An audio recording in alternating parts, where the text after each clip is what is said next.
ये कहानी एक जियोलॉजिस्ट इश की है जो जंगल में एक प्यारे से घर में शांतिपूर्ण जीवन जी रहा है। एक सुबह वो पायराइट खोजने के लिए खदान में जाने का फैसला करता है और रास्ते में अपनी माँ का फोन कॉल इग्नोर कर देता है। खदान में काम करते समय अचानक एक सांप उसे काट लेता है और भाग जाता है। घबराकर वो फोन निकालता है, लेकिन वो गलती से पहाड़ी से नीचे गिर जाता है। फिर वो चाकू से जहर निकालने की कोशिश करता है और घर वापस आकर पानी पीता है, लेकिन बेहोश हो जाता है। कुछ घंटों बाद उसकी हालत बिगड़ जाती है और वो सुनने में सक्षम होता है कि कोई उसके दरवाजे पर दस्तक दे रहा है और हेलीकॉप्टर की आवाज आ रही है, लेकिन वो हिल नहीं पाता। शाम को वो पानी पीने के लिए बिस्तर से उठता है, लेकिन उसके हाथ इतने कमजोर होते हैं कि वो पानी गिरा देता है और फर्श से चाटने के लिए मजबूर हो जाता है। उसके फोन पर उसकी माँ का मैसेज आता है, हम तुमसे प्यार करते हैं। कई दिनों बाद इश ठीक हो जाता है और उसका हाथ सामान्य हो जाता है। जब वो शहर जाता है तो पाता है कि सड़कें खाली है और हर तरफ लाशें बिखरी हुई है। उसे पता चलता है कि एक वैश्विक महामारी फैल गई है और अमेरिकी सरकार निलंबित हो गई है। वो अपने माता पिता के घर जाता है, लेकिन वे भी मर चुके होते हैं। वो उन्हें दफनाता है और फिर शहर में खोजबीन करता है। वो चर्च में दर्जनों लाशें देखता है और कुछ जरूरी सामान लेकर वापस आता है। वो लास वेगास जाने की कोशिश करता है, लेकिन वहाँ भी सब कुछ उजड़ा हुआ है। वहाँ उसे मिल्टन और एन नाम के दो लोग मिलते हैं जो बताते हैं कि वे इस वायरस के प्रति इम्यून है। वे बताते हैं कि वायरस ने पूरी दुनिया को तबाह कर दिया है और शायद ही कोई बचा हो। कुछ दिन बाद इश उन्हें छोड़कर चला जाता है। रास्ते में उसे एक कुत्ता मिलता है जिसे वो लकी नाम देता है और उसे अपने साथ ले लेता है। वो अपने पुराने घर वापस आता है और लकी के साथ एक नया जीवन शुरू करता है। एक साल बाद इश अभी भी जिंदा है, लेकिन वो धीरे धीरे अपना मानसिक संतुलन खोने लगता है। एक दिन वो दूर धुआं देखता है जो उसे उम्मीद देता है कि शायद कोई और भी बचा हुआ है। इश और लकी धुएं का पीछा करते हुए एक घर तक पहुँचते हैं। वहाँ इम्मा नाम की एक लड़की मिलती है जो पहले तो उन पर गन तान देती है, लेकिन बाद में इश की बात सुनकर उन्हें अंदर बुलाती है। एमा बताती है कि वो कुछ दिन पहले यहाँ आई है। दोनों की बातचीत अच्छी होती है और जब इश जाने की कोशिश करता है तो एम्मा उसे रात भर रुकने के लिए कहती है। अगली सुबह इश एम्मा को अपने साथ रहने के लिए मनाता है ताकि वे एक दूसरे का साथ दे सके। एम्मा इश के घर में रहने लगती है और दोनों मिलकर काम करते हैं। वे सब्जियां उगाते हैं, मछली पकड़ते हैं और एक चिकन कॉप बनाने की योजना बनाते हैं। धीरे धीरे उनके रिश्ते में गहराई आती है। एक दिन इश छत से गिर जाता है और उसका टखना घायल हो जाता है। इम्मा उसकी देखभाल करती है और बताती है कि उसे और लोगों की कमी महसूस होती है। कुछ समय बाद इम्मा इश को बताती है कि वो गर्भवती है। इश को इस बात की चिंता सताने लगती है कि इस तबाह दुनिया में बच्चे को कैसे लाया जाएगा। वो लाइब्रेरी से चाइल्ड बर्थ की किताबें लेकर आता है। इस बीच उनकी छोटी सी फार्मिंग अच्छी चल रही होती है, लेकिन इम्मा को प्रोटीन की जरूरत महसूस होती है। इस शिकार के लिए जाता है और एक गाय को मारकर उसका मांस घर लाता है। इस सौर पैनल बनाकर घर में बिजली की व्यवस्था करता है, लेकिन खुशी ज्यादा देर नहीं टिकती। एम्मा को बेसमेंट में एक विशाल चूहा दिखता है और जल्द ही पता चलता है कि पूरा शहर चूहों से भर गया है। चूहे उनके घर की तरफ बढ़ने लगते हैं। इश और एम्मा मिलकर चूहों से लड़ते हैं, लेकिन चूहे लगातार आते रहते हैं। वे घर के सभी दरवाजे और खिड़कियों को सील कर देते हैं। तभी उन्हें पता चलता है कि लकी बाहर फंस गया है और चूहे उसे काट रहे हैं। इश दरवाजा खोलकर लकी को बचाता है, लेकिन कुछ चूहे अंदर घुस आते हैं। इश उन्हें मारने की कोशिश करता है और आखिरकार सफल होता है। एम्मा लकी के घावों की देखभाल करती है और दोनों इस नई चुनौती का सामना करने के लिए तैयार होते हैं। इसको डर सताने लगता है कि कहीं एम्मा को प्रसव के दौरान कुछ न हो जाए। इस डर के बीच एम्मा उसे बताती है कि उसने पहले भी 2 बच्चियों को बिना किसी दिक्कत के जन्म दिया था, लेकिन वायरस की वजह से उसका पूरा परिवार एक ही दिन में खत्म हो गया था। कुछ महीनों बाद चूहों का आतंक खत्म हो जाता है क्योंकि गली मोहल्लों में जंगली बिल्लियां घूमने लगती है। इश और एम्मा घर को फिर से खोलते हैं और बाहर निकलते हैं। उसी दिन एम्मा को प्रसव पीड़ा शुरू होती है, लेकिन बच्चे का कंधा पहले बाहर आने लगता है। इश किताब ढूंढने की कोशिश करता है, लेकिन एम्मा उसे रोकती है और खुद ही बच्चे की पोजीशन सही करने में मदद करती है। आखिरकार एक स्वस्थ बच्ची का जन्म होता है और दोनों खुशी से झूम उठते हैं। भविष्य के प्रति उम्मीद जगते ही एम्मा शहर की एक दीवार पर अपना पता लिखती है ताकि कोई और बचे हुए लोग उनसे जुड़ सके। इस संकेत को दूर से एक रहस्यमय व्यक्ति देखता है। 6 साल बाद इश अकेले गाड़ी चला रहा होता है और गलती से एक शेर से टकरा जाता है। वो शेर को मारने के लिए गन निकालता है, लेकिन तभी उसे जंगल में किसी को देखता है। वो उस व्यक्ति का पीछा करता है और पकड़ने की कोशिश करता है, लेकिन वो लड़की खुद को बचाने की कोशिश करती है। इश उसे समझाता है कि वो नुकसान नहीं पहुंचाना चाहता और उसके पास खाना है। लड़की भाग जाती है, लेकिन बाद में इश की गाड़ी के पीछे आकर बैठ जाती है और उसका दिया सेब खाती है। इश लड़की को घर ले आता है, जहाँ पता चलता है कि उसके और एम्मा के 2 बच्चे हैं, हीदर और एलेक्स। साथ ही जॉर्ज और मॉरिन नाम के 2 और लोग भी उनके साथ रहने लगे हैं। एम्मा फिर से गर्भवती है। लड़की, जिसका नाम एवी है, शुरू में बहुत डरी हुई होती है और बोलती नहीं है, मॉरिन उसका ध्यान रखती है और उसका विश्वास जीतती है। एवी की डायरी में कुछ डरावने चित्र और एक चिट्ठी मिलती है जिसमें उसकी माँ ने किसी से उसकी देखभाल करने की गुजारिश की है। कुछ समय बाद एम्मा एक स्वस्थ बच्चे को जन्म देती है जिसका नाम जोई रखा जाता है। एक साल बाद जब सब लोग शांति से रह रहे होते हैं तभी अचानक घर का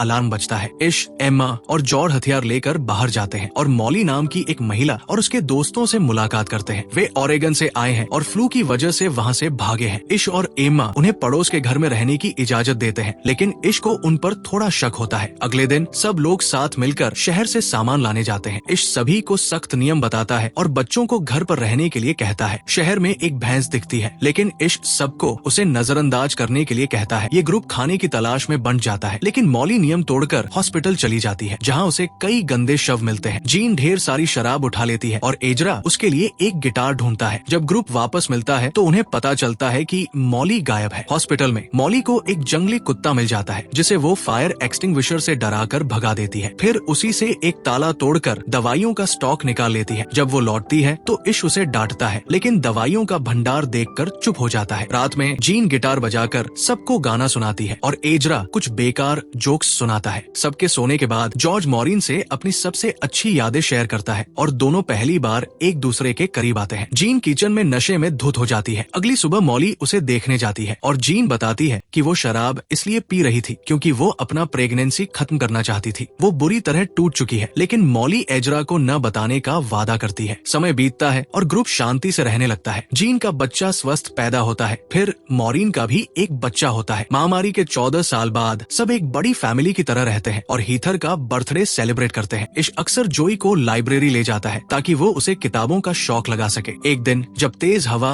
और बारिश शुरू होती है तो इश और जोई घर लौटते हैं, लेकिन लकी उनका पालतू जानवर गायब मिलता है। इश उसे खोजने जाता है और देखता है कि एक गिरे हुए पेड़ ने उसे मार दिया है। एम्मा उसके साथ रोती है। अगले दिन वे लकी को गार्डन में दफना देते हैं। बाद में जब इश बच्चों को खेलते देख रहा होता है तो अचानक एक पहाड़ी शेर झाड़ियों से निकल आता है। इश बच्चों को भागने को कहता है और खुद उनकी रक्षा करने कूद पड़ता है, जिससे शेर उस पर हमला कर देता है। पहली बार इतने सालों के बाद ईवी मदद के लिए चिल्लाती है। बाकी लोग आकर इश को बचाते हैं और उसे हॉस्पिटल ले जाते हैं। मॉली डॉक्टर न होने के बावजूद उसकी जान बचाती है। एम्मा जंगल में जाकर शेर को ढूंढती है और उसे बदला लेने के लिए गोली मार देती है। होश में आने पर मॉली इश से कबूलती है कि वो असल में डॉक्टर नहीं है बल्कि मेडिकल स्टूडेंट थी जिसने पढ़ाई छोड़ दी थी। फिर भी इश उस पर भरोसा करता है और धीरे धीरे ठीक होकर घर लौट आता है। महामारी के 17वें साल में जोई मछली पकड़ने में माहिर हो जाता है, जिससे एलेक्स को जलन होती है। हीथर और रैफ अब इतने बड़े हो गए हैं कि वे खुद ही सामान जुटाने जाते हैं। वे दोनों एक दूसरे को पसंद करने लगते हैं और डेटिंग शुरू कर देते हैं। कुछ समय बाद वे दुनिया को देखने की इच्छा जताते हैं और उनके माता पिता उन्हें जाने की इजाजत दे देते हैं। इसी बीच ग्रुप को पता चलता है कि पानी की भारी कमी हो रही है और पाइपलाइनें जंग खा चुकी है। तभी दो अनजान गाड़ियां पास से गुजरती है, जिससे ग्रुप सतर्क हो जाता है। थोड़ी देर बाद चार्ली और पेरी गेट पर पानी लेकर आते हैं और दोस्ती का प्रस्ताव रखते हैं। चार्ली बताता है कि उनकी टीम ने नेवाडा के बाहर एक ड्रिल खोजा है और अब वे कुएं खोदने में सक्षम है। इश सहमत हो जाता है और ईंधन के बदले कुआं खुदवाने का सौदा करता है। चार्ली खुदाई शुरू करता है जो 72 घंटे तक चलेगी। इस बीच इश और चार्ली शिकार पर जाते हैं, जहाँ चार्ली अचानक इश के पीछे गोली चला देता है, लेकिन सिर्फ एक जानवर को मारने के लिए। वो बताता है कि वो बेहतरीन निशानेबाज है, लेकिन सिर्फ हिरनों पर ही नहीं। रात के खाने के दौरान चार्ली अपने जख्मों के निशान दिखाता है और ईवी को अजीब नजरों से घूरता है, जिससे वो असहज हो जाती है। इश ये देख लेता है और अगले दिन अपने बेटे एलेक्स को चार्ली की मदद न करने के लिए कहता है, लेकिन एलेक्स इसे अनुचित मानकर उसकी बात अनसुनी कर देता है। इश अपनी चिंताओं को एम्मा से शेयर करता है, लेकिन एम्मा उसे सिर्फ वहम समझती है। कुछ समय बाद चार्ली को चट्टान तोड़ने में दिक्कत होती है, लेकिन काफी मेहनत के बाद ड्रिल अंदर चली जाती है और पानी की तलाश जारी रहती है। इश देखता है कि उसकी फैमिली चार्ली के ग्रुप के साथ घुल मिल रही है, यहाँ तक कि सब साथ में गाने भी गा रहे हैं। परेशान होकर इश जंगल में वॉक करने चला जाता है, लेकिन रास्ता भटक जाता है। उधर शाम को चार्ली जीन को सिगरेट ऑफर करता है, लेकिन शराब लेने के लिए दबाव डालने लगता है। जॉर्ज के आ जाने पर वो पीछे हटता है। इसी बीच एम्मा इश की गैर मौजूदगी से परेशान होकर उसे ढूंढने की तैयारी कर रही होती है, लेकिन तभी इश लौट आता है। एम्मा उसे डांटती है और इश अपने डर को कबूल करता है कि अगर उन्हें पानी मिल गया तो आगे क्या होगा। अगले दिन ड्रिलिंग पूरी हो जाती है और पानी फूटकर बाहर आता है। सब जश्न मनाते हैं, लेकिन इश चार्ली से कहता है कि वो ईंधन लेकर चला जाए, मगर चार्ली जवाब देता है कि उसे ये जगह उम्मीद से ज्यादा पसंद आ गई है। कुएं के पूरा होने के बाद एक पार्टी होती है, लेकिन इश अब भी बेचैन है। एम्मा पेरी से पूछती है कि वे आगे कहाँ जाएंगे और पेरी कहती है कि उसे नहीं पता क्योंकि चार्ली को ये जगह बहुत पसंद है। रात में इश एक औरत की चीख सुनता है और देखता है कि चार्ली ईवी के घर से बाहर निकल रहा है जबकि उसका दोस्त सिलास पहरा दे रहा है। इश जब चार्ली से सवाल करता है तो वो उसे नजरअंदाज करके अपने आरवी में चला जाता है जहाँ पेरी भी उस पर गुस्सा होती है। इश अंदर जाकर देखता है कि ईवी रो रही है क्योंकि चार्ली ने उसका फायदा उठाया है। इश की फैमिली इकट्ठा होकर तय करती है कि चार्ली के साथ क्या किया जाए। वे उसे सिर्फ बाहर नहीं निकाल सकते क्योंकि वो वापस आ सकता है, इसलिए उसे मारना ही एकमात्र रास्ता बचता है। इस पर बहस होती है, कुछ इसे आत्मरक्षा मानते हैं तो कुछ इसे हत्या। आखिरकार वोटिंग होती है और जॉर्ज को छोड़कर सभी इसे सही मानते हैं। मॉरिन के कहने पर जॉर्ज भी सहमत हो जाता है। इसके बाद इस चार्ली को बाहर जाने के लिए कहता है, लेकिन जब चार्ली मना कर देता है तो पूरी फैमिली उसे घेर लेती है। इस गुस्से में हथौड़े से चार्ली के सिर पर वार करता है और तब तक मारता रहता है जब तक वो मर नहीं जाता। एजरा उसे रोकता है जब वो लगातार बड़बड़ाने लगता है, हमें करना ही था। बाद में इश खून धोते हुए सोचता है कि जिसने उन्हें पानी दिया उसी का खून उसके हाथ में है। एम्मा उसे दिलासा देती है कि उसने वही किया जो जरूरी था। अगली सुबह वे चार्ली के शव को समंदर में फेंक देते हैं। पेरी को बताया जाता है कि चार्ली अब नहीं रहा लेकिन उसका ग्रुप यही रह सकता है। पेरी असलियत समझ जाती है और राहत महसूस करती है क्योंकि वो भी चार्ली की पीड़िता थी। बाद में जब सिलास को पता चलता है तो वो गुस्से में कहता है कि चार्ली कभी प्लान नहीं बदलता था। इश का ग्रुप सतर्क होकर हथियार उठा लेता है लेकिन बाकी लोग सिलास से सहमत नहीं होते और कहते हैं कि चार्ली का मरना ही सही था। अकेला पड़कर सिलास गुस्से में वहाँ से चला जाता है। इसके बाद जब एलेक्स पूछता है कि चार्ली कहाँ है तो इश उसे बताता है कि चार्ली ने ईवी को चोट पहुंचाई थी इसलिए अब वो चला गया है। एलेक्स को ये सुनकर झटका लगता है। उसी समय सिलास वापस लौटता है और रहने की इजाजत मांगता है, ये कहते हुए कि इश पहला इंसान था जो चार्ली की सत्ता को चुनौती देने की हिम्मत कर सका। लेकिन इश उसे ठुकरा देता है, ये कहकर कि वो भी उतना ही दोषी है क्योंकि उसने चार्ली की हरकतों को रोकने के बजाय पहरा दिया। 20 साल बाद दुनिया इंसानों की गैर मौजूदगी में धीरे धीरे ठीक हो रही है। जोई और कोरी काफी मेहनत करके दा विंची के प्लेन का मॉडिफाइड वर्जन बना चुके हैं। बस कुछ और सुधार बाकी है और वे जल्द ही इसे उड़ाने की उम्मीद कर रहे हैं। सब इस पर उत्साहित है सिवाय एलेक्स के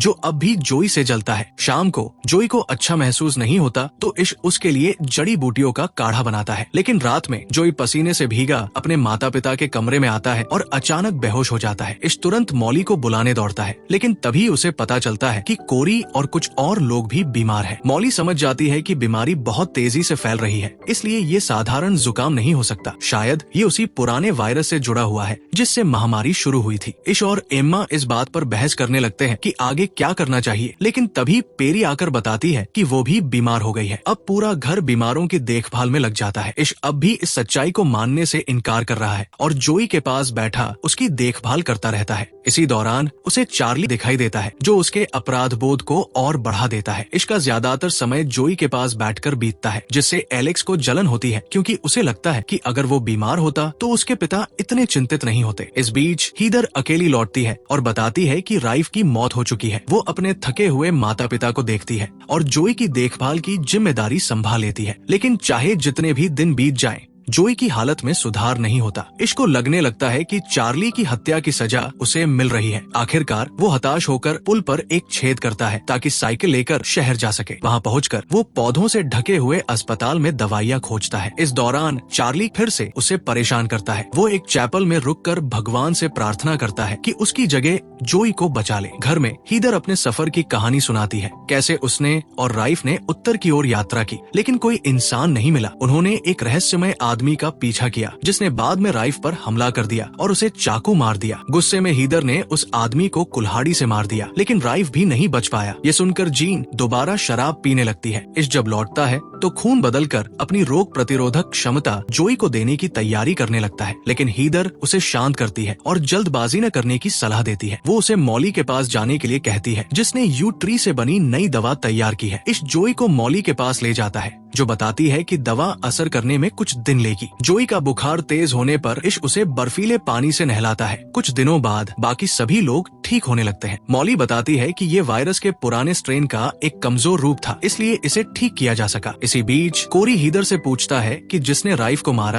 वो कैसा दिखता था। उसे एहसास होता है कि वो सिलास था। अब उसे तय करना है कि ये बात बताए या नहीं, लेकिन दवा जोई पर असर नहीं करती और वो अपने माता पिता को आखिरी बार अलविदा कहकर अपने बिस्तर में ही दम तोड़ देता है। इश इसे सहन नहीं कर पाता और तेज रफ्तार में घर से निकल जाता है। वो उस पुरानी निशानी को मिटा देता है जिसे एम्मा ने सालों पहले बनाया था और लाइब्रेरी जाकर गुस्से में किताबें तोड़फोड़ करने लगता है। घर में जोई के साथ उन सभी लोगों का अंतिम संस्कार होता है जो इस बीमारी से नहीं बच सके। बाद में एम्मा इश को लाइब्रेरी में जलती हुई माचिस के साथ पाती है। वो उसे याद दिलाती है कि जोई से पहले भी सब खत्म हो चुका था, लेकिन उसे अपने दूसरे बच्चों और दोस्तों के लिए जीना होगा। इश घर लौट आता है, लेकिन उसे अब भी नहीं पता कि वह दोबारा कैसे जिए। कुछ दिनों बाद वो पहाड़ों पर चढ़कर एक खूबसूरत सूर्योदय देखता है और महसूस करता है कि दुनिया बदल चुकी है। लौटकर वो बच्चों से कहता है कि उसने सब गलत समझा था। पुरानी दुनिया के नियम अब मायने नहीं रखते, क्योंकि अब ये नई दुनिया ही उनकी सिखाने वाली है। एक साल बाद इश जोई के कमरे में जाता है और उसका डायरी पाता है। उसमें लिखा था कि जोई नए लोगों की तलाश करना चाहता था, भले ही इश इसके खिलाफ था। उसने एक रेडियो और एंटीना का डिजाइन भी तैयार किया था।